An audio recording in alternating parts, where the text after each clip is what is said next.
Bonsoir, chers compatriotes. Avant les élections, j'avais fait une vidéo mettant en garde d'une stratégie du système RDPC qui visait à, une fois les élections volées, à transférer le pouvoir tranquillement selon les échelons et selon les intérêts qu'ils avaient.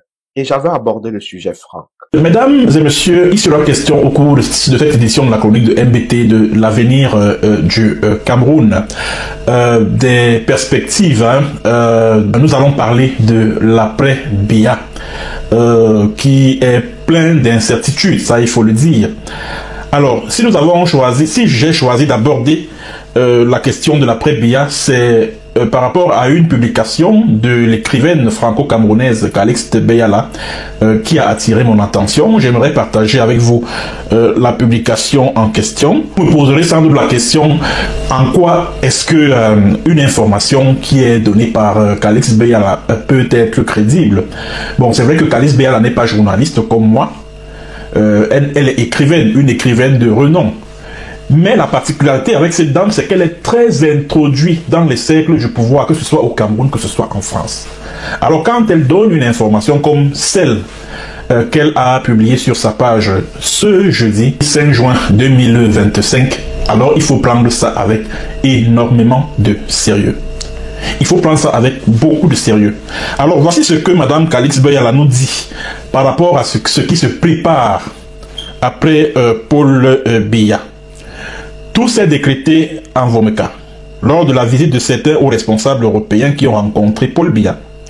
La première condition donnée par Paul Biya est celle de saborder les autres candidats à la présidentielle, ce qui a été accepté, le mot d'ordre donné. Je sais pas, écoutez très bien cette publication-ci. Ils doivent soutenir Paul Biya pour les intérêts de leur nation. Ce qui fut accepté sans rechigner, et tant pis pour les millions de Camerounais qui meurent. Paul Biya gagnera les élections ou pas, mais il gagnera néanmoins puisqu'il maîtrise toute la structure électorale camerounaise. Après sa victoire, il créera un poste de vice-président pour son fils Franck Biya afin de lui succéder. Au cas où il n'arriverait pas jusque-là, le plan B est une réunion d'urgence du RDPC qui désignera Franck Biya comme président national du RDPC, ce qui permettra de le faire élire avec la triche habituelle. Ce sont des informations que je vous donne, car il se dit dans le monde que le peuple camerounais est un peuple de lâches, qu'on se laisse faire. Voilà, courage à tous. Ça, c'est une publication de la romancière, l'écrivaine Calixte Beyala, qui a bien voulu partager avec le peuple camerounais que nous sommes une information à zéro, une information de première main sur ce qui se mijote en ce moment du point de vue de la succession de Paul Biya. Parce que comme vous le savez, Paul Biya a 92 ans et à tout moment, on peut apprendre un de ces quatre que voilà, que c'est fini, Paul Biya n'est plus de ce monde et il va falloir bagarrer pour la succession. Alors ce qu'il y a lieu de retenir dans cette publication de Calixte Beyala, c'est que il y a une réunion en Vomeka. Vomeka, pour ceux qui ne sont pas camerounais, c'est le village natal du président camerounais Paul Biya. Paul Biya a tenu des réunions avec des diplomates occidentaux, français, européens, etc., etc. Alors, il a fait savoir à ces diplomates-là, selon Madame Beyala, qu'il veut gagner les élections présidentielles. Et pour gagner des élections présidentielles d'octobre 2025, il va falloir écraser ses principaux rivaux politiques, ses principaux adversaires, que sont Cabral Libi Lingué et puis Maurice Kamto. Et ça, je vous l'ai dit ici maintes fois, que le plan ourdi en ce moment par le pouvoir de Yaoundé, par le club des Essingans, c'est d'exclure les candidats Maurice Kamto et puis Cabral Libi qui sont réputés les plus sérieux du point de vue politique, donc qui sont susceptibles d'inquiéter le pouvoir de Yaoundé. Ça, il faut le reconnaître. Et l'autre plan du régime de Paul Biya, donc après la victoire à la présidentielle d'octobre 2025, le régime de Paul Biya envisage la création d'un poste de vice-président qui sera confié à Franck-Emmanuel Biya. Donc le vice-président sera le successeur du président de la République. Ça se peut que cette solution Franck Biya, cette carte Franck Biya ressort. Parce que ils sont désespérés, évidemment. Et ils veulent amener un nouveau visage qui va non seulement renforcer le soutien dans leur propre communauté, mais surtout qu'ils espèrent pouvoir apaiser la colère du peuple et trouver quelques soutiens dans le peuple en enlevant le père. Parce que ils se disent que le père est l'incarnation de toute la colère du Cameroun. C'est le centre vers qui toute la colère du Cameroun est dirigée. C'est pour ça que je vous ai toujours dit, ne parlez plus de Paul Biya.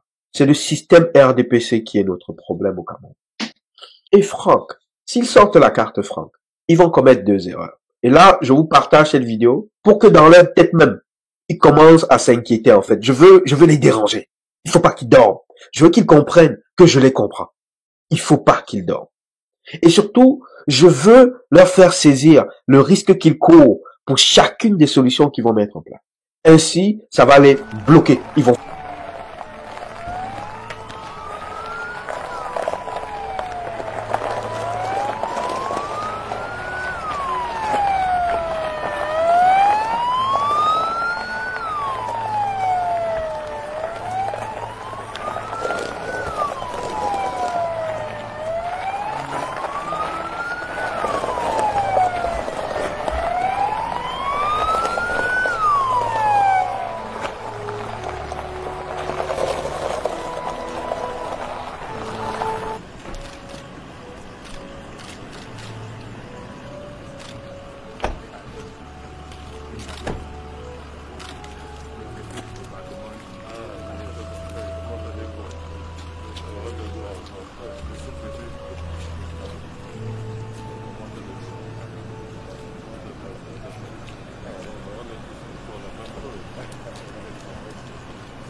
De cette période jusqu'à date, il y a eu 15 monarques. 15. Je me contenterai simplement de vous dire quels sont les plus significatifs, ceux dont le nom ferait sens dans votre esprit. Je commence naturellement par le Lamido Hayatou. Lamido Hayatou et toute cette famille qui a une affinité particulière avec le président.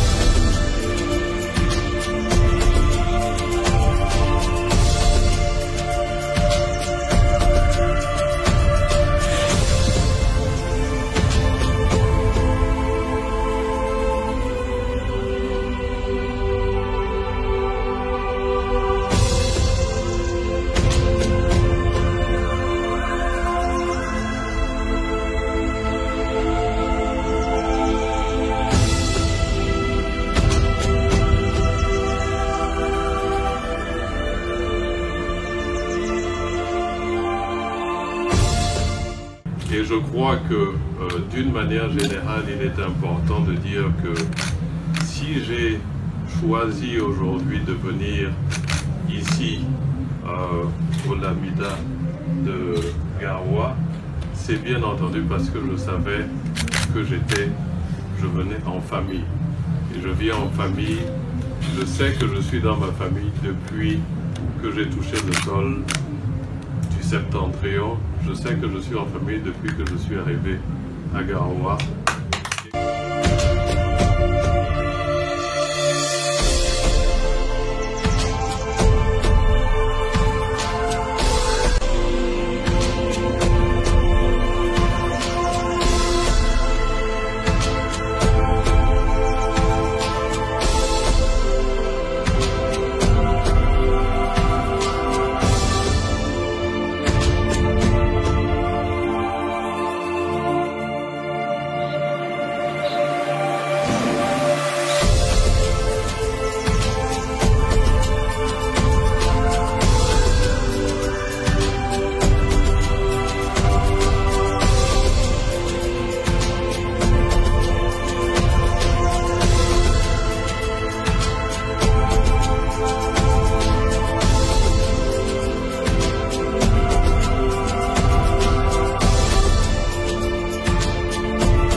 Le fils du président camerounais Franck Biya est sur la sellette depuis la visite d'Emmanuel Macron à Yaoundé.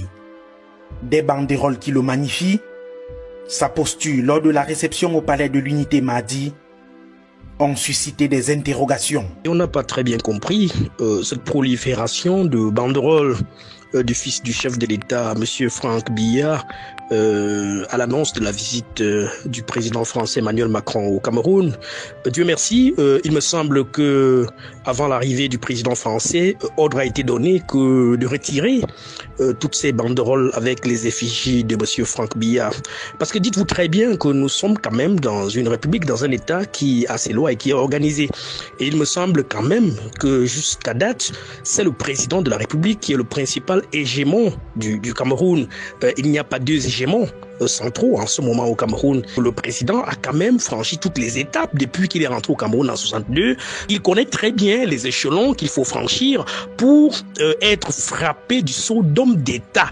Alors, du jour au lendemain, qu'il adoube par une posture ou par un comportement quelconque, des agissements comme ces banderoles qu'on a vu passer ça et là, serait nous plonger dans une espèce de monarchie qui ne dit pas son nom. Et rappelez-vous, il y a quelques années, il le rappelait que il n'était pas partant pour une nouvelle... Il y a quelques jours à l'Élysée. C'est sur quel prisme qu'il a été reçu? Fils du président, citoyen camerounais, chef de parti politique, opérateur économique, membre de la société civile. J'aimerais bien savoir. La question de la succession du père par le fils se pose tout de même et une précision s'impose avant la poursuite des débats. Monsieur Franck Biya n'est pas anodin et il a tous les choix et toute la possibilité d'être président de la République. Le choix, c'est aux Camerounais. La constitution est claire. Nous allons aller aux élections s'il faut choisir un président de la République et c'est les Camerounais qui vont voter. Et je pense que pour le moment, nous n'allons pas parler de l'alternance, nous n'allons pas parler d'un nouveau président de la République parce que le président de la République qui est au Cameroun actuellement, c'est son Excellence Paul Biya et c'est notre président. Et nous comptons le soutenir jusqu'à la dernière énergie. D'aucuns y voient une tentative de sondage de l'opinion en vue d'un gré à gré. Parce que c'est tout comme Aujourd'hui, c'est comme s'il y a un galop de sel qu'on jette dans la mare pour essayer de voir à quoi ça renvoie. Mais vous pouvez être sûr, nous sommes éveillés et nous sommes regardants. Ça ne passera pas. Le Cameroun n'est pas le Togo avec le fils de Yassimbi. Le Cameroun n'est pas le Tchad. Le Cameroun n'est pas le Gabon. Qu'ils soient en sûr. Et j'ose croire que le président français ne vient pas adouber ça. Parce que ça serait la pire bêtise qui se ferait dans ce pays. Et alors, voilà. Et puis le Cameroun, alors là, c'est la catastrophe totale. J'arrête pas de recevoir des messages. Mais qu'est-ce que je vais faire, moi? Je n'y peux rien. Je ne peux faire qu'une chose, c'est dire que je ne suis pas d'accord. Pourtant, le président Macron s'était rendu sur place. Le tyranno local s'appelle Paul Biya. Et ce Paul Biya est souvent en cure à Genève, si bien qu'une fois, quand il est rentré dans son pays, le journal avait titré, il n'a pas titré longtemps, il était écrit Paul Biya en visite officielle au Cameroun. Comme il était président, ça la foutait mal. Alors, ça prouve que les Camerounais ont de l'humour, ce qui est vrai. Et Paul Biya, là, est candidat pour la 8e fois. Et ça ne le dérange pas d'avoir 92 ans pour affronter les rudes tâches qui se présentent devant lui. Alors, voyez-vous, on peut là aussi dire que la France a une responsabilité, puisque le président Macron, qui auparavant avait été soutenir Idriss Déby, est arrivé après l'avoir soutenu là-bas, soutenu son fils qui est élu, on ne sait pas comment, et il arrive au Cameroun, où là aussi il se met à faire toutes sortes d'amitié au fils de M. Biya. Mais pour finir, c'est M. Biya qui est candidat et qui a été réélu avec je ne sais pas combien, 80% des voix, comme l'autre. Donc tout ça, mes amis, mes camarades, vous pouvez dire, ah ben c'est loin. Non, c'est pas loin, c'est tout près. Deuxièmement, tout ça va mal tourner. Et ça va directement concerner des millions d'hommes et de femmes qui sont liés à nous directement, soit par les liens d'immigration et liens de famille, soit parce que, procédant du même univers, nos intérêts se trouvent liés les uns aux autres.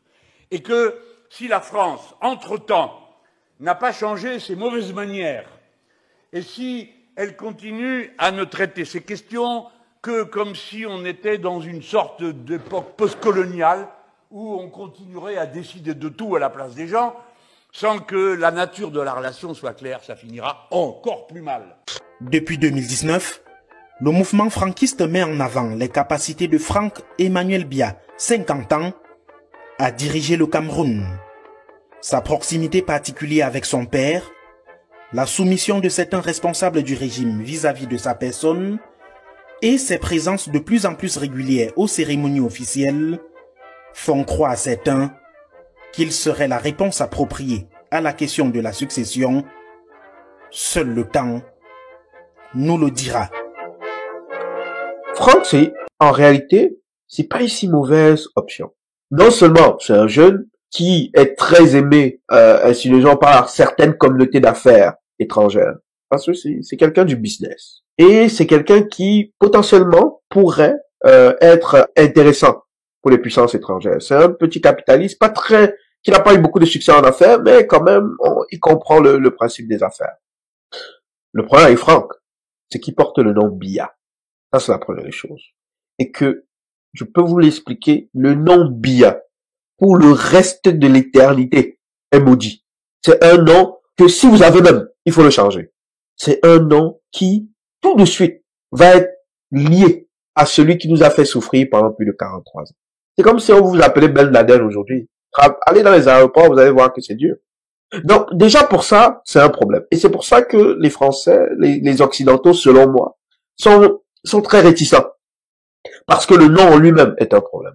Mais l'option Biya était quand même intéressante, parce que le transfert brutal, vers les Ngongo, ça aurait été trop brutal, même dans la communauté Kambeti-Boulou. Parce que, contrairement à ce que vous pensez, la communauté Kambeti-Boulou, eux-mêmes entre eux ne s'entendent pas, d'où la guerre des clans. C'est Paul Biya qui gardait cette fusion entre ces trois communautés-là. Et Ngongo prendre le pouvoir, il ne pouvait le faire que par la force, en soumettant toutes les autres communautés par la force autour de sa candidature. Mais ça semble ne pas fonctionner, comme je m'en doutais et comme je le disais déjà. Donc, ce qui va avoir lieu maintenant, parce que la guerre qu'ils avaient entre les clans va être mise en pause, ils vont essayer de trouver quelqu'un qui va fédérer tout le monde. Et une des options intéressantes, hormis Samuel Eto'o qui a grillé ses cartes, c'était Franck Biya. Oh mon frère Franck, veux-tu vivre dans une prison dorée? Mais de quoi je parle? Pas une prison dorée. Tu sais c'est quoi une prison dorée? Si tu les laisses t'utiliser, là tu vas être seulement dans un goulag doré. toutes les décisions qui vont être prises à ton nom. Et tu ne pourras rien y faire. Chaque personne qui sera tuée, mise en prison, chaque massacre sera fait à ton nom. Et toi, tu ne pourras rien y faire. Donc réfléchis bien avant de te laisser embarquer dans ce genre de choses. Si j'étais à ta place, je prendrais un billet d'avion et je demanderais l'asile.